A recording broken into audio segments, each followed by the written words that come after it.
terukur, dan tepat.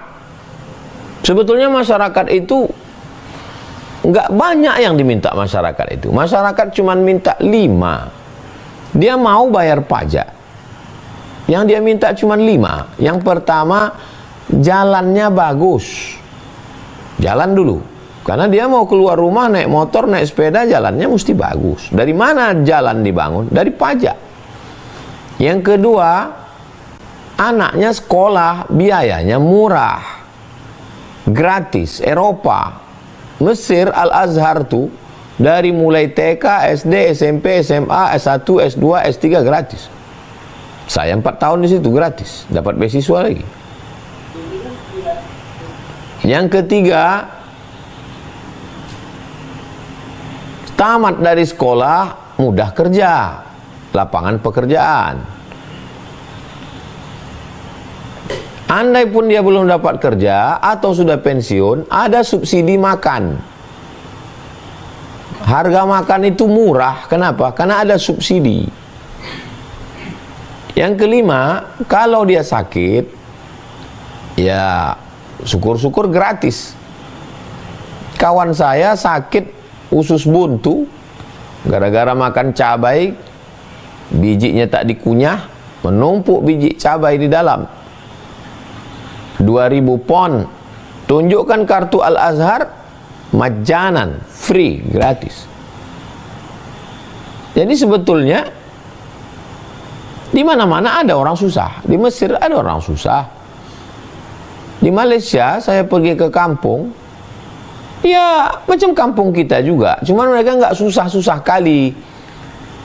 5 itu aja jaminkan. Jalan bagus, anak bisa sekolah, tamat sekolah bisa kerja, harga makan murah, dan kalau sakit 5 itu aja, insya Allah orang hidup ini ya makan ini, hidup ini sekedar makan pakai. Hidup ini simpelnya, sederhananya makan pakai. Ada yang dimakan, ada dipakai, cukuplah itu hidup. Dan susah-susah kali. Nah, jadi orang yang mengatakan nggak usah sedekah itu memanjakan, saya setuju. Tapi lihat juga kondisi saudara kita ini. Atau kumpulkan ini orang yang komen-komen ini, dikumpulkan, tanya apa yang sudah kau tol. Jangan-jangan dia nolong pun nggak juga gitu. Transfer pun tidak, membantu pun tidak, nyinyirnya minta ampun. Nah gitu. Jadi saya setuju bahwa masyarakat itu tidak manja. Dan bagaimana Nabi? Nabi mengajarkan orang yang meminta-minta nanti di akhirat daging-daging wajahnya ini berguguran dari tulang wajahnya. Dagingnya ini copot. Apa makna kiasan itu? Sanggupkah kita menemui orang dalam keadaan daging wajah kita copot? Tak, malu. Satu aja bisul, malu kita jumpa orang. Di akhirat bertemu dengan orang dalam keadaan daging wajah ini copot, berguguran. Orang yang menghilangkan rasa malunya untuk minta-minta. Tapi namanya orang lapar, gimana nggak minta? Pernah nggak lapar? Kalau nggak pernah lapar, nggak usah lah ngejek orang lapar kalau belum pernah lapar. Datang orang ke tempat saya cerita tentang kesusahannya. Begitu begini begono cerita susah. Habis itu saya tanya satu pertanyaan aja. Kau seumur hidup kau pernah nggak minjam beras? Belum pernah Pak Ustadz. Aku pernah minjam beras, saya bilang. Berarti lebih susah aku lagi dari kau. Jadi saya tahu saya bagaimana perasaan orang. Makanya dalam Al-Quran itu disebutkan ada 2. Lis-sa'ili wal mahrum. Ada orang yang dia lapar dan dia nggak tahan, dia minta. Tapi ada orang yang lapar, dia tahankan sampai mati. Makanya ada orang mati kelaparan. Mati-matilah asal jangan minta. Yang kurang ajar ini yang nomor 3. Dia mengeksploitasi kelaparannya,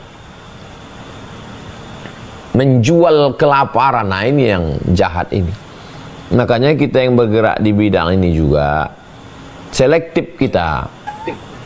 Nah, orang ini sudah berapa tahun dia ini sebagai peminta-minta ini, kok nggak mampu-mampu dia.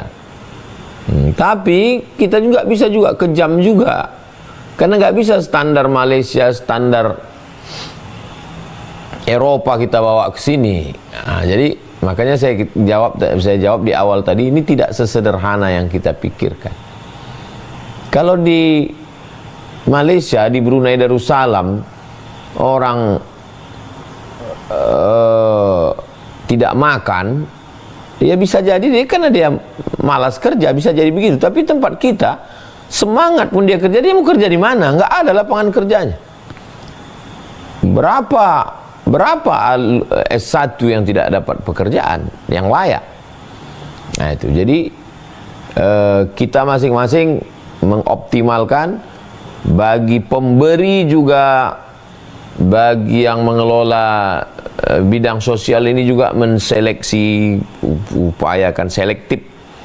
Kalau kami calon santri baru diperiksa rumahnya bagaimana, ada fotonya, foto kamar, foto dapur, foto dari depan, ada surat dari RT RW, berapa gaji bapaknya, berapa tanggungan, keluarga berapa orang, tim surveinya ada, mesti begitu.